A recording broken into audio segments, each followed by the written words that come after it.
इस कहानी की शुरुआत होती है लेबनान की कैपिटल बेरूत के कोर्ट से, जहां जैन नाम के एक लड़के की सुनवाई चल रही होती है। उसकी उम्र मुश्किल से 12 या 13 साल होगी, लेकिन इतनी सी उम्र में उसने किसी आदमी पर उसे हमला करके उसे मारने की कोशिश की होती है। दरअसल इस जुर्म के लिए उसे पहले ही 5 साल की सजा हो चुकी है, लेकिन आज उसे किसी और वजह से कोर्ट में लाया गया है। आज का ये केस ऐसा होता है जैसा लेबनान की तारीख में पहले कभी नहीं हुआ था, इसलिए मुल्क भर के न्यूज रिपोर्टर्स भी इसे कवर करने के लिए आए होते हैं। अब कोर्ट में जैन के हाथों से हथकड़ियां खुलवाई जाती हैं। जज उसे उसकी उम्र पूछता है तो जैन कहता है कि मुझसे क्या पूछते हो, मेरे माँ बाप से पूछो। लेकिन इस बात पर उसके माँ बाप भी नजरें झुका लेते हैं। जैन की सरकारी वकील जज को बताती है कि जैन के माँ बाप ने आज तक उसका बर्थ सर्टिफिकेट नहीं बनवाया। उन्होंने ना तो उसकी कोई आईडी बनवाई और ना ही उसे कभी स्कूल भेजा, लेकिन मेडिकल रिपोर्ट से पता चलता है कि उसकी उम्र 12 साल के आसपास है। अब जज जैन से पूछता है कि बताओ तुम कोर्ट से क्या चाहते हो, जिस पर जैन कहता है कि मैं अपने माँ बाप पर एक केस करना चाहता हूँ। जज उससे पूछता है कि किस बात के लिए केस करना चाहते हो, तो उस पर जैन भारी आवाज के साथ कहता है कि मुझे पैदा करने के लिए। दरअसल जैन ने अपने माँ बाप पर इस बात का केस कर दिया था कि उन्होंने उसे पैदा क्यों किया।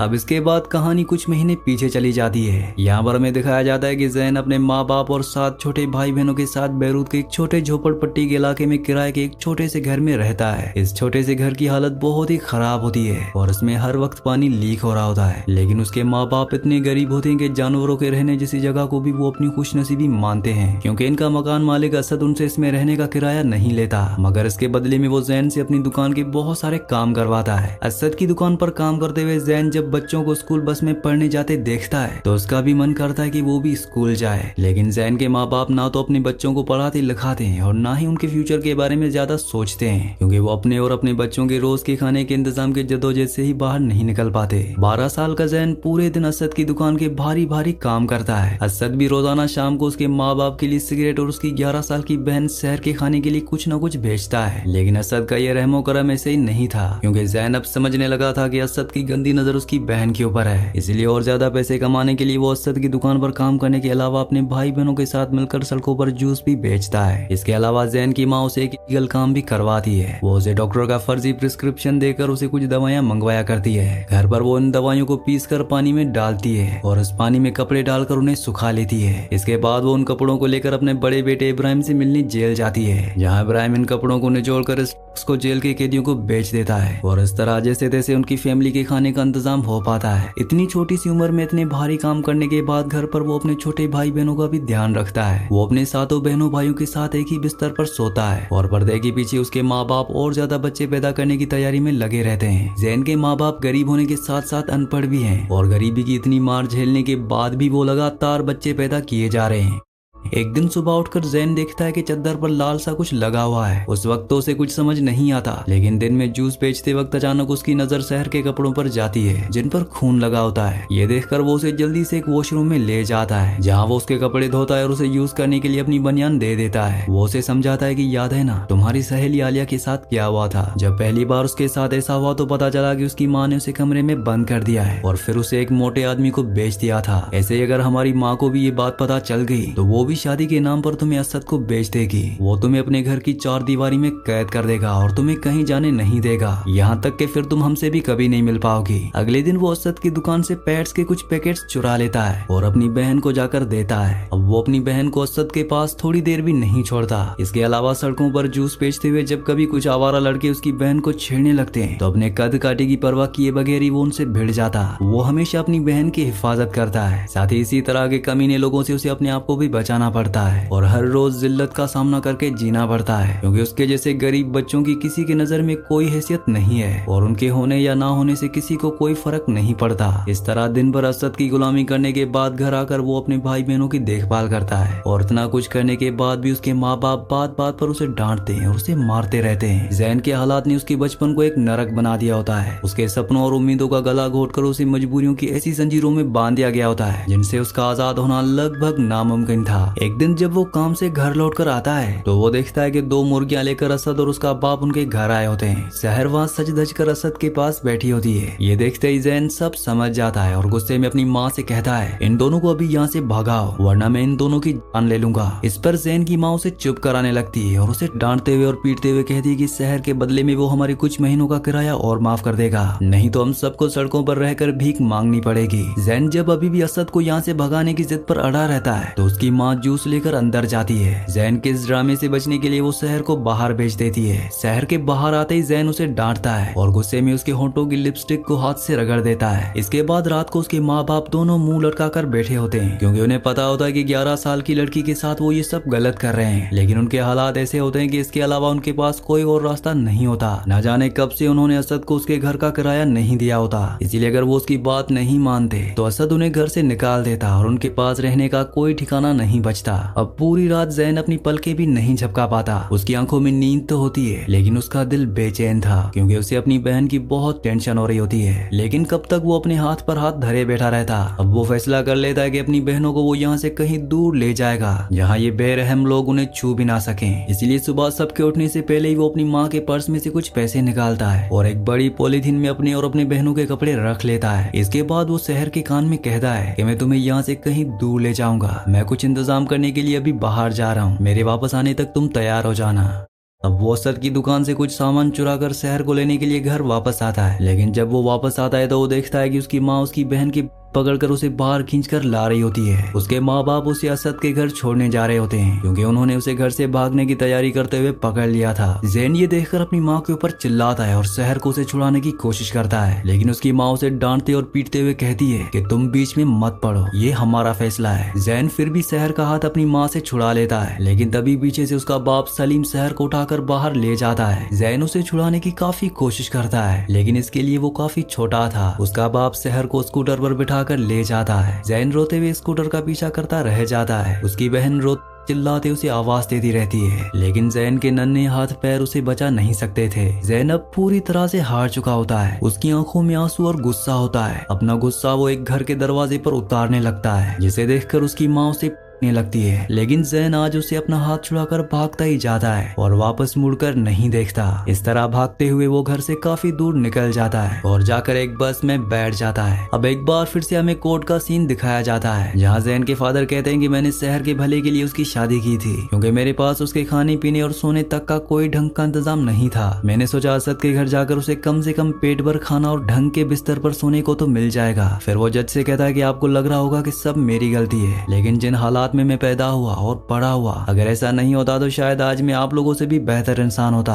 अपने आप को मेरी जगह रख कर देखो तो पता चलेगा कि लोग जानवरों की तरह मेरे साथ बिहेव करते हैं, वो मुझ पर थूकते हैं। अपने आंसू पोंछते हुए सलीम अब कहता है कि लोगों ने कहा बच्चे पैदा करो, कल वही तुम्हारा सहारा बनेंगे, लेकिन बाद में बच्चों ने मेरी और भी कमर तोड़ दी। मैं तो उस दिन को कोसता रहता हूँ जिस दिन मेरी शादी हुई थी। अब इसके बाद कहानी वापस पास्ट में जाती है, जहाँ घर से भागकर जैन एक बस में जाकर बैठ गया था। उसे कुछ नहीं पता होता कि उसे जाना कहाँ है, मगर रास्ते में उसे जोकर के जैसी ड्रेस पहने एक बूढ़ा आदमी दिखता है। रास्ते में एक मेले के पास जब वो बूढ़ा बस से उतरता है तो जैन भी वहीं उतरकर उसके पीछे पीछे जाने लगता है, मगर वो बूढ़ा आदमी उसकी नजरों से ओझल हो जाता है। तो फिर वो ऐसे इधर उधर टहलने लगता है। यहाँ वो साफ सफाई करने वाली एक लड़की से पूछता है क्या मुझे भी कोई काम मिल सकता है। वो लड़की उसे अपना नाम राहिल बताती है। वो जैन को कोई काम तो नहीं बताती, लेकिन उसे अजीब सी नजरों से देखते हुए किन्हीं ख्यालों में खोने लगती है। दरअसल राहिल का कुछ महीने का एक बच्चा है, जिसे वो काम पर ही अपने साथ लाती है और यहाँ एक टॉयलेट के अंदर उसे छुपा कर रखती है। जैन को देखकर उसे बार बार ये ख्याल आ रहा होता है कि यह लड़का घर पर उसके बच्चे का ध्यान रख सकता है, लेकिन अपने बच्चे को वो किसी अनजान के हवाले भी तो नहीं कर सकती। अब जैन पूरा दिन दुकानों पर घूम घूम कर काम मांगता रहता है, लेकिन जब उसे कोई काम नहीं मिलता तो शाम को वो घर जा रही राहिल के पीछे चल देता है, क्योंकि उसे बहुत भूख लगी होती है। इसलिए वो उसे पूछता है कि क्या तुम मुझे थोड़ा सा खाना खिला सकती हो। राहिल भी अब उसे अपने साथ अपने छोटे से किराए के घर में ले जाती है, जो कि एक झोपड़पट्टी जैसा ही होता है। वो अपने बच्चे यूनुस के साथ जैन को भी नहलाती है और खाना खिलाती है। जैन अब इनके साथ ही रहने लगता है। इस तरह जैन पूरा दिन बच्चे की देखभाल करता है और काम के बाद राहिल आज किसी कस्टमर का बचा हुआ एक केक लेकर घर लौटती है।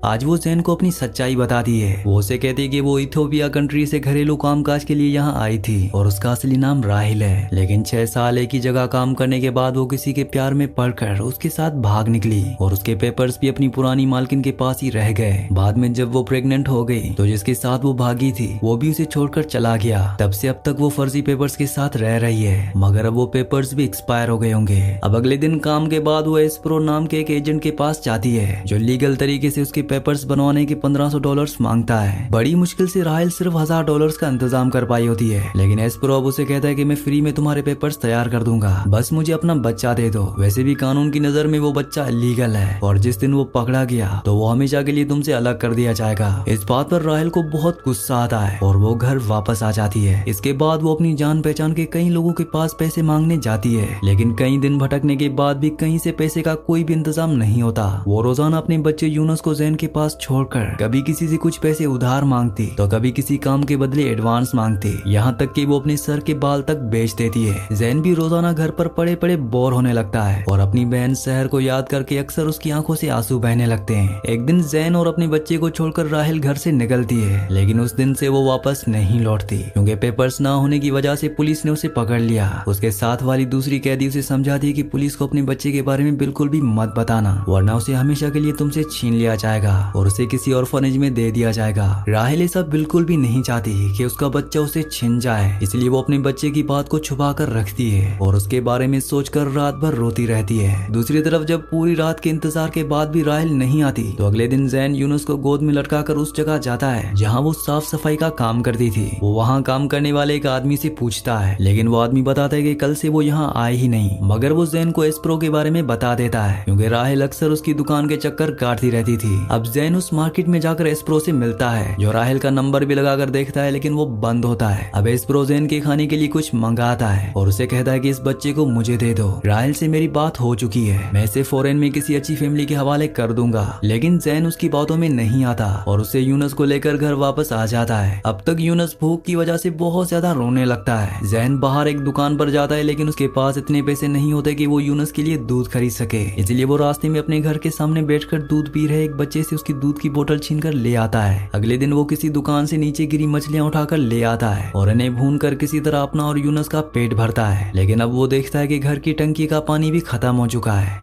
अब जैन का सब्र टूट जाता है और उसे लगता है कि राहेल अपने बच्चे को उसके पास छोड़कर कहीं भाग गई है, इसलिए वो कुछ बच्चों से उनका स्केटिंग बोर्ड छीनता है और उस पर घर के बर्तन रखकर उन्हीं में यूनुस को बैठाकर बर्तनों को बेचकर कुछ खाने का इंतजाम करने निकल पड़ता है। उसके बर्तन तो नहीं बिक पाते, लेकिन आज उसे सड़कों पर कुछ सामान बेचने वाली एक लड़की मिलती है। वो जैन को बताती है कि एस्प्रो ने $500 में उसे यहाँ से स्वीडन भेजने का वादा किया है और अगर तुम चाहो तो तुम भी वहाँ जा सकते हो, क्योंकि वहाँ पर हम जैसे लोगों की बहुत मदद की जाती है। उस लड़की की बातों से जैन को ये भी पता चलता है कि एक सीरियन रेफ्यूजी कैंप में उसे फ्री में राशन दिया जाता है, इसलिए जैन एक सीरियन रेफ्यूजी कैंप में कुछ झूठ बोलकर पहले तो कुछ दूध और खाने के राशन का इंतजाम करता है और फिर अगले दिन घर के पानी का छोटा वाला टैंक बेचने एस्प्रो के पास जाता है। एस्प्रो से पानी की वो टैंक खरीद लेता है, जिसके बाद जैन उसे कहता है कि मुझे भी स्वीडन जाना है। इस पर एस्प्रो आज फिर से उसे स्वीडन भेजने का लालच देकर यूनुस को उससे लेने की कोशिश करता है, लेकिन जैन उसे झूठ बोल देता है कि राहेल वापस आ गई है। इस तरह वो घर वापस आ जाता है, लेकिन अब स्वीडन जाने की बात उसके मन में बैठ गई होती है, इसलिए ज्यादा पैसों का इंतजाम करने के लिए वो वही गलत तरीका अपना लेता है जो उसकी माँ उसे करवाया करती थी। वो एस्प्रो से मिले उन पैसों से कुछ दवाइयाँ खरीदता है और उन्हें पानी में घोलकर उसे नशेड़ियों को बेचना शुरू कर देता है। इस तरह वो कुछ पैसे कमा भी लेता है और उन्हें घर के अंदर एक जगह छुपा कर रख देता है, लेकिन एक दिन नशेड़ी उसका सारा सामान उसे छीनकर उसे भगा देते हैं। उस दिन उसकी किस्मत बहुत ज्यादा खराब होती है, क्योंकि जब वो घर वापस लौटता है तो वहाँ मकान मालिक ने घर का सारा सामान फेंक कर बाहर से ताला लगा दिया होता है, क्योंकि उसे उसका किराया टाइम पर नहीं मिला था। जैन ताला खोलने की काफी कोशिश करता है, लेकिन वो कुछ नहीं कर पाता और रहने के ठिकाने के साथ साथ आज उसके पैसे भी उसी ताले के अंदर रह गए थे। अब वो यूनुस को लेकर सड़कों के किनारे भटकने लगता है। बगैर छत और बगैर खाने के वो यूनुस को कब तक संभाल पाएगा, ये सोचकर आखिर उसे एस्प्रो के पास जाकर उसकी बात माननी ही पड़ती है। एस्प्रो से कहता है कि उसे यूनुस की फिक्र करने की कोई जरूरत नहीं है, मैं उसकी देखभाल और उसे प्यार करने वाली किसी अच्छी फैमिली को उसे दे दूंगा। साथ ही यूनुस के बदले वो उसे कुछ पैसे देकर कहता है कि अपनी कोई भी एक आईडी लेकर आ जाओ, मैं समंदर के रास्ते तुम्हें स्वीडन भिजवा दूंगा। जैन बहुत ही टूटे दिल से यूनुस को छोड़कर अपने घर जाता है और वहाँ अलमारी में कोई अपनी आईडी खोजने लगता है, लेकिन उसके माँ बाप उसे देख लेते हैं और उसका बाप सलीम उसके ऊपर चिल्लाने लगता है। वो उसे कहता है कि दुनिया के लिए हम बस कीड़े मकोड़े हैं, इसलिए हम में से किसी की कोई आईडी नहीं है। अगर कोई आईडी होती तो हमें अस्पताल के दरवाजे से लौटकर नहीं आना पड़ता। ये सुनकर जैन पूछता है कि क्या हुआ, अस्पताल में कौन है, और अब आखिरकार उसे पता चल जाता है कि उसकी बहन शहर की कम उम्र में प्रेग्नेंट होने की वजह से मौत हो गई है। ये बात सुनकर वो पूरी तरह से टूट जाता है, वो बहुत रोने लगता है और उसे इतना गुस्सा आता है कि वो घर में रखा एक को उठाकर मकान मालिक असद को कुत्ते का बच्चा कहते हुए उसकी दुकान की तरफ दौड़ने लगता है। उसके माँ बाप उसे रोकने के लिए उसका पीछा करते हैं, लेकिन वो उनके हाथ नहीं आता। इसके बाद असद पर उसे जानलेवा हमला करने के जुर्म में जैन को गिरफ्तार कर लिया जाता है। इस तरह उसे 5 साल की सजा हो जाती है और उसे जेल भेज दिया जाता है, जहाँ उसे बच्चों के एक सेल में रखा जाता है।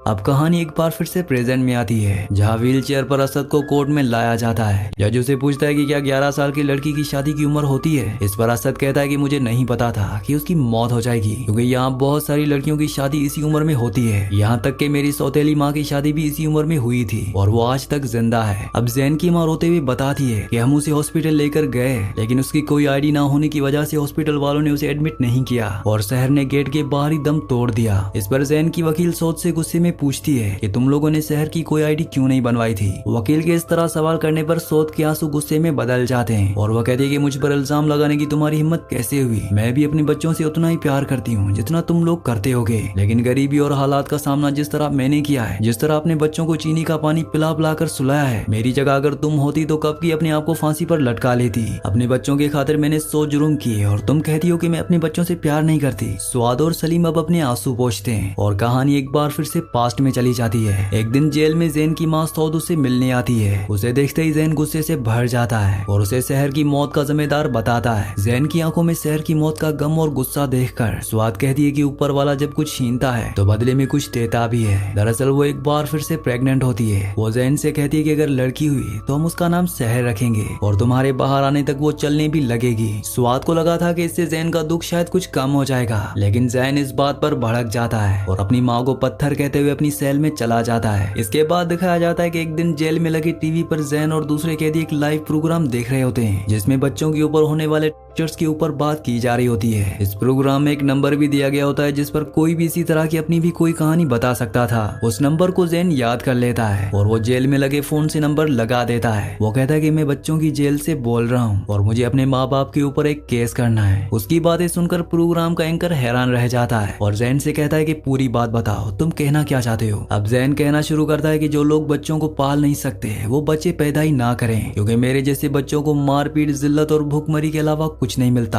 हम जैसे बच्चों के साथ लोग जानवरों जैसा बर्ताव करते हैं और हमारी जिंदगी किसी जहन्नुम से कम नहीं होती। वो कहता है कि मैंने सोचा था कि मैं एक अच्छा इंसान बनूंगा और लोग मुझसे भी प्यार करेंगे, लेकिन इंसान तो छोड़ो, शायद ऊपर वाला भी हमसे प्यार नहीं करता। अब लाइव प्रोग्राम होने की वजह से जैन का ये दर्द सुनकर पूरा मुल्क गमजदा हो जाता है और हर तरफ से जैन के लिए आवाजें उठने लगती हैं। कई एनजीओ जैन की मदद के लिए आगे आती हैं और अपना केस लड़ने के लिए उसे एक सरकारी वकील भी दी जाती है। इस तरह वो अपने माँ बाप के ऊपर खुद को पैदा करने का केस कर देता है। अब इसके बाद दिखाया जाता है कि इसी जेल के सेल में राहल भी कैद होती है, जिसकी नजर एक दिन जैन के ऊपर पड़ जाती है। वो जोर जोर से उसे आवाज देने लगती है और रोते हुए कहती है कि पता नहीं मेरा बच्चा किस हाल में होगा। आखिरकार पुलिस जैन और राहल से पूछताछ करती है और जैन पुलिस को एस्प्रो के बारे में सब कुछ बता देता है। पुलिस एस्प्रो के ठिकाने पर छापा मार देती है और उसे यूनस के साथ साथ और भी कई इलीगल माइग्रेंट्स मिलते हैं जिनकी एस्प्रो तस्करी करने जा रहा था। इसके बाद एक एनजीओ की पहल पर यूनस को राहल को सौंप दिया जाता है और राहल जैसे बहुत से लोगों को उनके अपने कंट्रीज वापस भेज दिया जाता है। अब आखिर में एक बार फिर से कहानी कोर्ट में आ जाती है, जहाँ जज जैन से कहता है कि मुझे नहीं लगता कि इतना कुछ होने के बाद भी तुम्हारे माँ बाप अब और बच्चे पैदा करेंगे। लेकिन जैन अपनी माँ की तरफ इशारा करते हुए कहता है कि उस बच्चे का क्या जो उसके पेट में पल रहा है, क्या उसके साथ भी वही नहीं होगा जो मेरे साथ हुआ है। उसकी इस बात पर जज के साथ साथ जैन के माँ बाप भी एक गहरी सोच में पड़ जाते हैं और उनके झुके चेहरे बता रहे होते हैं कि जैन सही कह रहा है। उन्हें समझ में आ गया होता है कि वो चाहे कितना ही हालात का रोना रोते रहें, लेकिन सच्चाई तो यही थी कि ज्यादा बच्चे पैदा कर करके उन्होंने अपने साथ साथ अपने बच्चों को भी हालात और बदनसीबी की गहरी खाई में धकेल दिया। इस तरह जैन के हालात और उसकी मजबूरियों को ध्यान में रखते हुए उसकी सजा कम कर दी जाती है और आखिर में दिखाया जाता है कि जैन का पासपोर्ट बनने के लिए उसका फोटो खींचा जा रहा होता है, जहाँ उसे कोई कहता है कि मुस्कुराओ जैन, ये तुम्हारा पासपोर्ट है, कोई मौत का फरमाना नहीं। इस जोक पर जैन को हंसी आ जाती है। वैसे आपको क्या लगता है कि जैन के माँ बाप को अपनी औलाद के साथ ऐसा करना चाहिए था या फिर ज्यादा बच्चे पैदा करने की गलती करके वो खुद ही गरीबी के दलदल में फंस गए? मुझे नीचे कमेंट्स में जरूर बताना। इसी के साथ इस मूवी का, इस कहानी का एंड हो जाता है। अगर आपने हमारे चैनल को सब्सक्राइब नहीं किया तो चैनल को सब्सक्राइब कर लीजिए और वीडियो को भी लाइक करना मत भूलिए।